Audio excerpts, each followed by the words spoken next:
तो दोस्तों सबसे पहले तो मैं आप लोगों को बोलना चाहूँगा हैप्पी दिवाली। वैसे दिवाली कल थी लेकिन यहाँ जो आप वीडियो देख रहे हैं, और इसी के साथ ही आप लोगों को बोलना चाहूँगा थैंक यू। आप लोगों ने 500 के सब्सक्राइबर यानी कि 5 लाख सब्सक्राइबर जल्दी करवा दिए। लेकिन आज अब बारी आती है इसके स्पेशल Q&A की, और वेल आज हम देखने वाले हैं आप लोगों को कुछ सवाल और देने वाले कुछ के आंसर्स। तो वेल बिना किसी देर के शुरू करते हो, और तब तक के लिए अगर आप लोगों ने अभी तक लाइक नहीं किया तो लाइक कर लो, अगर इस चैनल को सब्सक्राइब नहीं किया तो सब्सक्राइब कर लो चैनल को। लेकिन सबसे पहले जो सवाल है वो आता है हमारे पास जय मोटवानी का। वो पूछ रहे हैं what is the best time to upgrade a phone? I use Poco X2। तो वो देखो भाई एग्जैक्टली साल 2 साल आप उस फोन को मिनिमम चलाओ और उसके बाद जाके अपग्रेड करो। पोको X2 एक अच्छा फोन है, अगर उसमें कोई प्रॉब्लम नहीं आ रही साल भर और उसे चला लो, और अगले साल के एंड में जाके देखना अगर उसे अपग्रेड करना है नहीं करना, और हो सके तो 2022 में कोई अच्छा सा 5G फोन तब तक आ जाएंगे बहुत सारे, तब उसे अपग्रेड कर लें। और इसके बाद अगला सवाल है सार्थ भाई का। वो पूछ रहे हैं कि Realme X7 Pro expected price, what's your opinion? Realme X7 Pro में आपको MediaTek Dimensity का 1000+ जो एक उनका फ्लैगशिप प्रोसेसर है ना MediaTek की तरफ से, वो देखने को मिल रहा है। तो लग रहा है उसकी कीमत लगभग 25-30 हज़ार हो सकती है। 30,000 का अराउंड मेरा एक्सपेक्टेशन है कि उसकी कीमत जा सकती है, अगर फ्लैगशिप लेवल हार्डवेयर 5G सारी चीजें आ रही है तो। फिर भी देखते हैं क्या रहता है। अभिषेक नायक पूछ रहे हैं कि what is the next big innovation you want to see in smartphones industry? देखो एग्जैक्टली देखा तो स्मार्टफोन्स में मैं जो चीज देखना चाहता हूँ ना वो है उनकी बैटरी लाइफ। बैटरी लाइफ एक ऐसी चीज है जिसपे कोई भी कंपनी ढंग से काम नहीं कर रही। फोन के एमएएच बढ़ा रहे हैं लेकिन रियलिटी में जो आउटपुट होता है ना वो आपको ज्यादा देखने को नहीं मिल रहा। इसके साथ एक इंपॉर्टेंट बात यहाँ पे बता देना चाहूंगा कि लोग चार्जिंग पे ज्यादा फोकस कर रहे हैं, लेकिन अगर बैटरी टेक्नोलॉजी में अगर इंप्रूवमेंट होगा ना तो वो एक नेक्स्ट बिग थिंग हो सकती है, लेकिन इसके ऊपर थोड़ा सा काम करने की जरूरत है। अजय भाई का सवाल है कि what is the difference of eye auto focus and face auto focus, type C cable और lightning cable, which is better and more durable?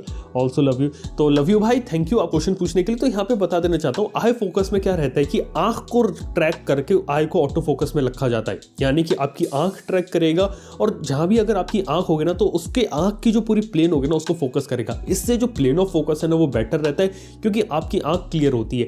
Face में क्या रहता है पूरे फेस को फोकस करने की कोशिश करता है जिसमें आंख वगैरह ब्लर हो सकती है, तो आई ऑटो फोकस थोड़ा बेटर तरीके से काम करता है यहाँ पे। वहीं बात करें आपके दूसरे सवाल की लाइटनिंग और टाइप सी, यार ये डिपेंड करता है। लाइटनिंग जो प्रोप्राइटरी है एप्पल का तो उसे एप्पल बनाती है, लेकिन देखा तो टाइप सी के एडवांटेज बहुत ज़्यादा है। उसके अंदर आप ज़्यादा डेटा कैरी कर सकते हो, ज़्यादा पावर कैरी कर सकते हो। इवन एप्पल ने खुद ने अपने आईपैड्स के अंदर लाइटनिंग की जगह टाइप सी पोर्ट देती है। उनके मैकबुक्स के अंदर भी आपको टाइप सी पोर्ट देखने को मिलता है, थंडरबोल्ट पोर्ट देखने को मिलता है। तो जो चीज़ है ना टाइप सी से वो आप ज़्यादा परफॉर्म अच्छी से कर सकते हो। जो लाइटनिंग है ना वो आईफोन्स तक काफ़ी सही है, लेकिन आगे के लिए type C is much better. Sulabh भाई का सवाल है कि why no NVMe storage on android phones like iPhones? Well इसका एग्जैक्टली कोई ऐसा आंसर नहीं है, लेकिन NVMe स्टोरेज जो बनाया ना एप्पल ने वो उनका खुद का कस्टम कंट्रोलर वगैरह खुद अपनी से चीजें उन्होंने डेवलप करे और उसको वो इंप्लीमेंट कर रहे हैं। वो कोई बाहर से ऐसे कोई NVMe SSD खरीद के अपने फोन के अंदर नहीं डाल रहे।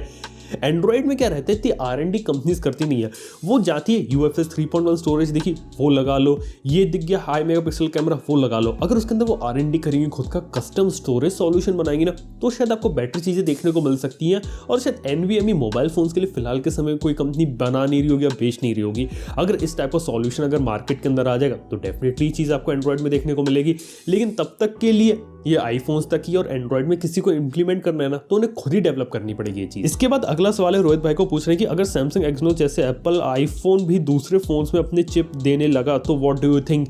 वेल एप्पल ऐसा कभी नहीं करने वाली, लेकिन अगर करने लगे तो काफी अच्छी चीज होगी। देखते क्या रहती है कहानी, और उनके हिसाब से फिर देखने वाली बात ये भी होगी कि एग्जैक्टली आईफोन के प्रोसेसर के हिसाब से एंड्रॉइड किस तरीके से ऑप्टिमाइज होता है। ये चीजें हम पास में देख चुके हैं, आईफोन के अंदर एंड्रॉइड चलाया जा सकता है, लेकिन ऑप्टिमाइजेशन एक चीज रहती है जो काफी अलग है। वैसे सैमसंग की बात करें तो सैमसंग अपना एक्सोनस प्रोसेसर सिर्फ इसलिए देती है क्योंकि एक्सोनस को खुद डिजाइन भी करते हैं, मैन्युफैक्चर भी करते हैं, उनकी फैब्रिकेशन फैसिलिटी भी है, और दूसरी कंपनीज को बेच के बहुत ज्यादा प्रॉफिट बनाते हैं। एप्पल क्या करती है, एप्पल के आईफोन्स की डिमांड इतनी ज्यादा रहती है कि वो खुद को भी पूरा नहीं कर पाते। वो कहेंगे कि हम दूसरों को तो बाद में देंगे, पहले अपनी खुद की रिक्वायरमेंट तो पूरी कर दें। और आईफोन का भी सोचो यार एक तरह से, मतलब एप्पल की तरह से भी, कि उनके पास कोई ऐसी चीज है वो दूसरों को देकर दूसरों का बिजनेस क्यों बढ़ाए, वो खुद ही ही अपनी चीज़ आगे बढ़ाएंगे ना, लेकिन जो सैमसंग है ना वो अपने प्रोसेसर दूसरी कंपनीज को बेच के और ज़्यादा प्रॉफिट बना सकता है, क्योंकि वो फैब्रिकेशन वगैरह भी कर रहा है। और ये भी एक इंटरेस्टिंग बात ये है कि अपकमिंग स्नैपड्रैगन 875 है ना, उसका भी जो फैब्रिकेशन है ना वो भी सैमसंग ही करने वाला है। तो ये भी काफ़ी इंटरेस्टिंग बात है। इसके साथ ही कमलेश भाई का सवाल ये है कि भैया आईपैड 8 जनरेशन के स्कूल स्टूडेंट्स के लिए सही रहेगा?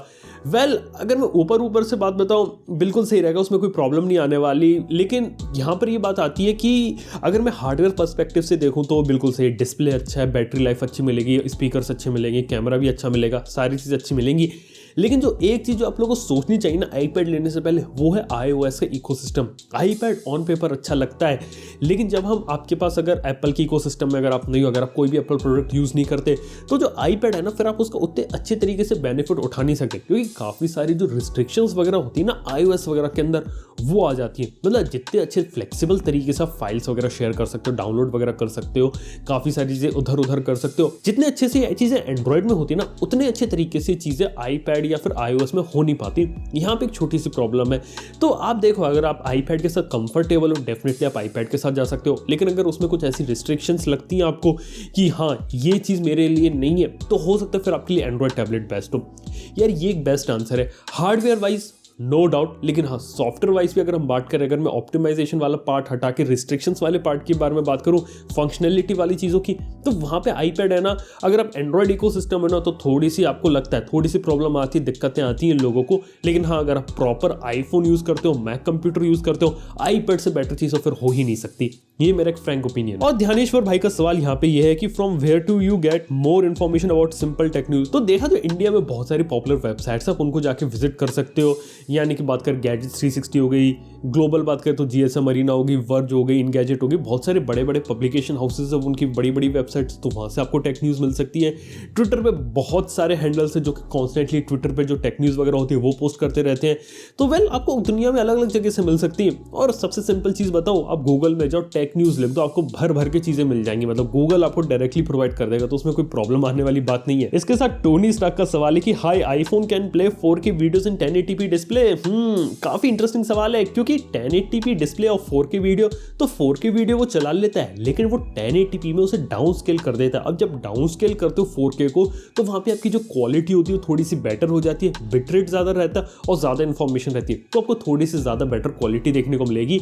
और 1080p डिस्प्ले है ना, वो 4K वीडियो डाउन स्केल करके ही दिखा सकता है, लेकिन जो आईफोन है ना, उसका प्रोसेसर इतना कैपेबल है कि वो 4K वीडियो स्ट्रीम कर सकता है, इसलिए चीज आपको देखने को मिलती है। और इसके बाद आखिरी सवाल है, स्वैगर भाई को पूछ रहे हैं कि सैमसंग के M सीरीज में सैमसंग A सीरीज से ज्यादा बैटरी क्यों रहती है? काफी सही सवाल है। M सीरीज देखा है तो उसे ऑनलाइन बेचा जाता है, और ऑनलाइन में फोन्स के अंदर बड़ी से बड़ी बैटरी आती जा रही है, इसलिए वो M सीरीज में ज्यादा बड़ी बैटरी देते हैं। A सीरीज में मेन फोकस है थिन बनाने में, लाइट बनाने में, डिजाइन उसका अच्छे से रखते हैं, और A सीरीज के अंदर सॉफ्टवेयर एडवांसमेंट रहती है। M सीरीज A सीरीज देखा तो हम हार्डवेयर वाइज कंपेयर नहीं कर सकते, क्योंकि सिमिलर फोन या सिमिलर स्पेसिफिकेशन वाले फोन्स अलग अलग मार्केट के लिए बना रहे हैं। A सीरीज की एडवांटेजेस अलग है और डिसएडवांटेजेस अलग है, M सीरीज में अलग एडवांटेजेस है, उनके अलग डिसएडवांटेजेस है। तो देखा तो डिपेंड करता है यार।